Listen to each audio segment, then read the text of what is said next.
2 February 2024ರಂದು ನಮ್ಮ ದೇಶದ ಸರ್ವೋಚ್ಚ ನ್ಯಾಯಾಲಯದ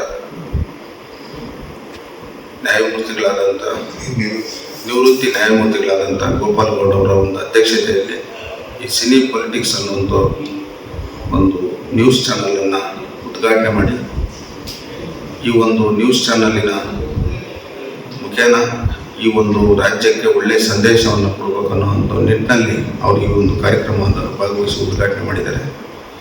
ನಾನು ಸಹ ಆ ಒಂದು ಸಿನಿ ಪೊಲಿಟಿಕ್ಸು ಚಾನಲ್ ಅವರಿಗೆ ಈ ಒಂದು ಸಂದರ್ಭದಲ್ಲಿ ಶುಭಾಶಯ ಹೇಳ್ತಾ, ಏನಿವತ್ತು ಕರ್ನಾಟಕ ರಾಜ್ಯದಲ್ಲಿ ಪ್ರತಿನಿತ್ಯ ನಡೀತಕ್ಕಂಥ ಒಳ್ಳೆಯದು ಕೆಟ್ಟದನ್ನ ಜನಸಾಮಾನ್ಯರಿಗೆ ತಲುಪಿಸ್ತಕ್ಕಂಥ ಒಂದು ಪ್ರಾಮಾಣಿಕತೆಯಿಂದ ತಾವು ಕೆಲಸವನ್ನು ಮಾಡಬಹುದು. ಈ ರಾಜ್ಯದಲ್ಲಿರ್ತಕ್ಕಂಥ ಎಲ್ಲರೂ ಒಳ್ಳೆಯದಾಗಬೇಕು ಅನ್ನೋ ನಿಟ್ಟಿನಲ್ಲಿ ಈ ಸಿನಿ ಪೊಲಿಟಿಕ್ಸನ್ನು ಚಾನಲ್ಗೆ ನಾನು ಶುಭಾಶಯ ಹೇಳಕ್ಕೆ ಬಯಸ್ತೇನೆ.